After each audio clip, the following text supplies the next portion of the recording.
Hey guys, it's me. After they put him on me, I was all cheesy, and she, um, she had him on me. I was like, I don't feel good. And they're like, oh no, it's okay, it's the medicine, it'll make you feel that way. And I was like, no, I'm going to throw up. Like, I don't throw up very often at all. Well, except for when I got pregnant, I threw up all the time. But before that, I had only thrown up like 3 times in my whole life. And I was like, I know it, I know I'm gonna throw up, like, move. So they moved the baby. Because I don't want to throw up on my son. And I threw up, and because I'm on the C-section table, can't really do anything. So they had me like, kind of turned to my side, and they had like the little baths in there, and I threw up all over my face, and it was like dripping down my neck. Ugh, it was horrible. And it was the medicine they gave me for the Group B strep right before I went for my C-section. And yeah, I got really, really sick. And then I actually ended up throwing up, I think like 2 or 3 times. And I was good for a little bit, and then I was like, ugh, I have to throw up again. So they brought the thing back, and they're like, okay, they're like, we're gonna take the baby away now. And she was like, I have good news for you. She's like, the baby is doing so good. They're sending him to the well baby unit. And I was like, oh my goodness. And I was like, make sure they read my birth plan. I was like, don't, like, no vaccinations, don't cut his penis off, no parts of it.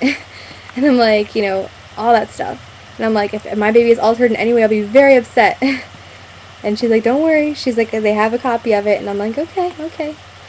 And I was just so happy. And then at that point, I was like, she kept telling me, oh, just try to rest while they sew me up or whatever. So yeah, Julius Armani was born at 11:46 a.m. on May 3rd, 2012. He was 6 pounds and 13 ounces, and he was 19 and 3/4 inches. And he is a little boy, but definitely very little. And it's funny because they told me that if I made it till full term, he would be like 8.5, 9 pound baby.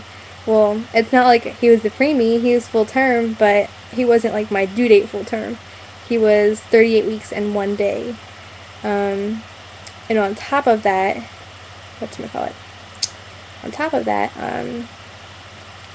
he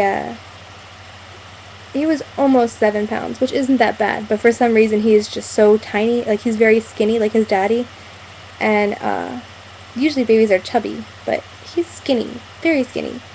And like, even the newborn size clothes don't really fit him. Like, he's swimming in a newborn onesie right now. It's brand new, so it's not like it's, old and stretched out or anything like that. Like, it's new. So I'm gonna have to try to find one that's old and washed a lot and shrunk. But I was considering going out and buying him some preemie clothes, because I think honestly preemie might even be too big on him right now. He is so very tiny. It's okay. He's sleeping, but he makes little noises. It's so cute. I was gonna say something else, but I forgot what it was. So, they were stitching me up or whatever, and I was trying to, like, take a nap, and she's like, take a nap, it's gonna be a few minutes, whatever. She's like, because I guess they have to swab me out. Well, first they have the placenta, then they have to swab me out, and, whatever, which actually makes it easier, so you don't really bleed as much afterwards. I'm still bleeding a lot, and I'm 6 days postpartum now. But yeah, they swab you out, and then they're like, okay, they're like, they didn't tell me what they're doing then, but they told me afterwards that they did stitches that are interior. And then there's steri strips on top of my skin. So even if I take my steri strips off, or if they fall off, you're just gonna see the scar. The stitches are on the inside of me, and they dissolve, which I'm not sure how they did the whole inside thing. My mom was asking me, and I'm like, I have no idea. So, yeah. And I'm just sitting there, like, trying to rest and stuff, and I was just so exhausted. I was in and out of it, and I don't know. And then they're like, okay, they're like, you did really good, we're gonna slide you over to the bed now and off of the operation table. And I was like, okay. So they slide me over, and they had like the little leg compression things on me, and I don't know, they wheel me out, and I'm in like this little corner, which is where they have like the little recovery at. And I'm just there, and I'm like out of it, and I just felt like I did like a whole bunch of drugs. Like, well, I've never done drugs in my life, but like if I did drugs, I'm sure that's what it would feel like.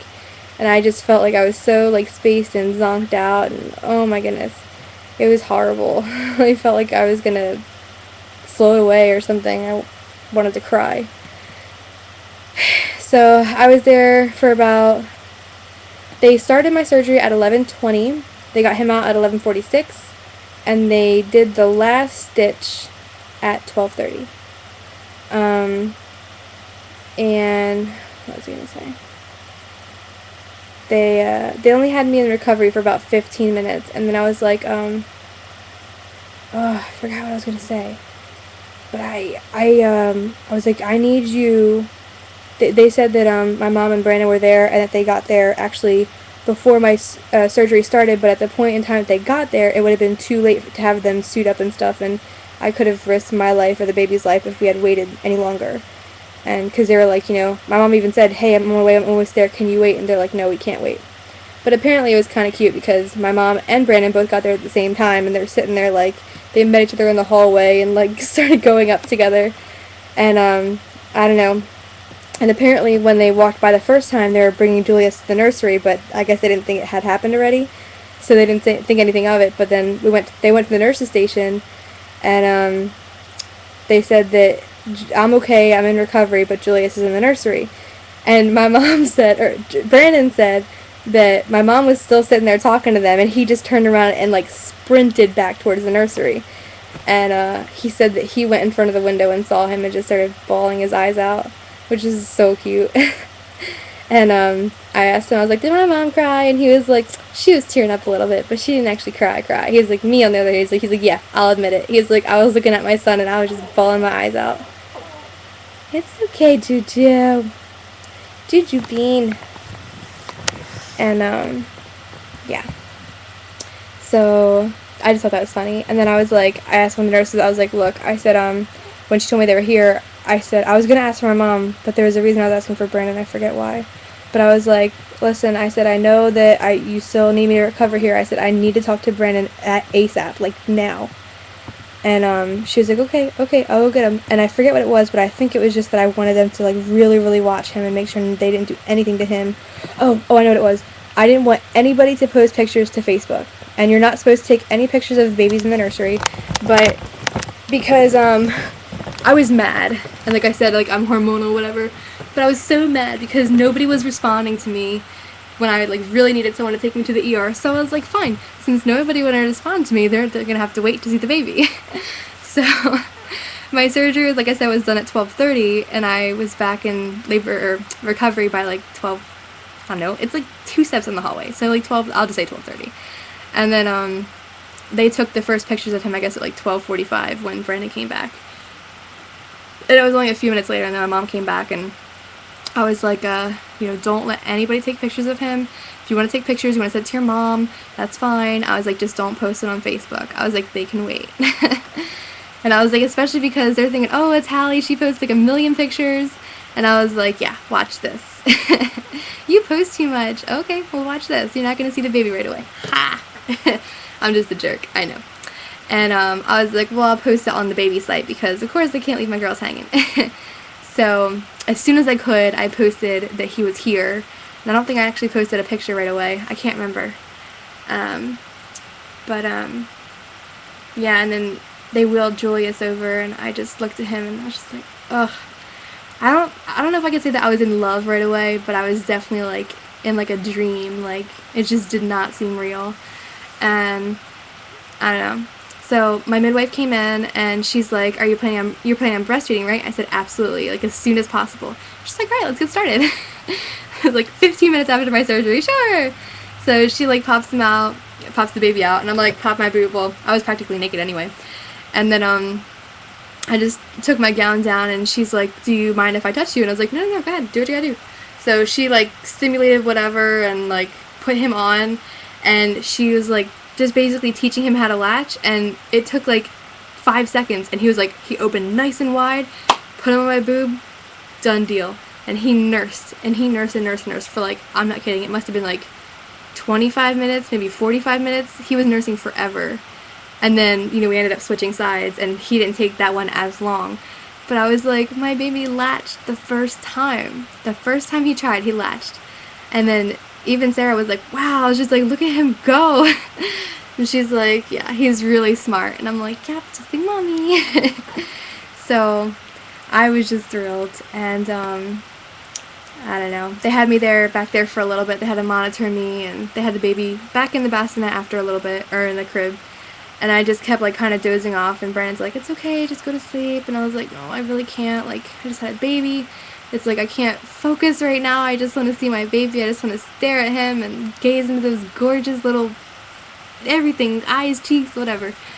And he sat there. He was the first person to hold him, and I was so jealous because I was like, no, I'm his mommy. I want to hold him first. But technically I did on the table, but that doesn't count. So he was the one that picked him up out of the crib bassinet thingy and gave him to Sarah to put on me. And just watching him, look at him and his eyes, and just, oh, it was so beautiful. It made me melt. I gotta admit, it made me melt just watching him. And I could tell just by the way that he looks at Julius that he means, like, the world to him, and that just means a lot to me because that's all I want. I just want him to love his son and to be there for him. That's all. I don't want a single thing more than that. And yeah, and my mom was so happy, little grandma now. And I don't know, but we were back there for a long time, like probably, I don't think we made it to the room until maybe 2 or 3 something, and then I settled into the room. Brandon went down and got some stuff from the car. My mom stayed with me for quite a long time, and I don't know. It turns out that instead of getting 3 hospital bracelets, well, you get 5. This is what I was taught. I was taught you get 5 bracelets. 1 is for mom, 1 is for baby. So then you have 3 support people. And I was like, okay, my mom, Brandon, and then my friend Avi to videotape and to be there for me. And they told me, because I was like, okay, well, Avi couldn't come right now, but maybe she can get a ride up. And even though there's nothing to be videotaped anyway, because you can't videotape a C-section. And I'm like, but, you know, she could still be there and, like, you know, hang out with me and stuff and the baby. And they're like, oh, well, you only get 1 bracelet. And I was like, 1? What do you mean 1? I was like, I was told I get 3 plus, you know, mine and the baby's. And they're like, oh, that's for labor and delivery. They're like, but now you're going to recovery unit and you're only allowed to have 1 bracelet. Like, you can have as many visitors as you want. But for someone, you only get 1 person that can stay around the clock for 24 hours. And I'm like, oh. And Brandon's like, I have drill this weekend. My mom's like, well, because I already know that even if she took the bracelet, she wasn't going to stay the whole time because she has way too much work that she has to do at home. And I'm like, oh my god, I feel like already this sucks. Like, I already had a C-section. I didn't want to do that. And then I was so against, like, shots and stuff like that, and I still am, but I did the vitamin K shot because it's good for, like, his intestines and I think it's his liver as well. And it just kind of helps jumpstart things. So I agreed to that one, even though my birth plan says not to. Sometimes as a mom you gotta do things you wouldn't usually do, but it's to the benefit of your child. So the first one was C-section, and the second one was the vitamin K shot. And Brandon was like, he's like, yeah, I saw him doing something and I was about to jump through the glass, and I was like, oh my gosh. I was like, oh, he's gonna die. And I was like, yeah, and he said he was really proud of me for, like, you know, sucking it up and just doing it.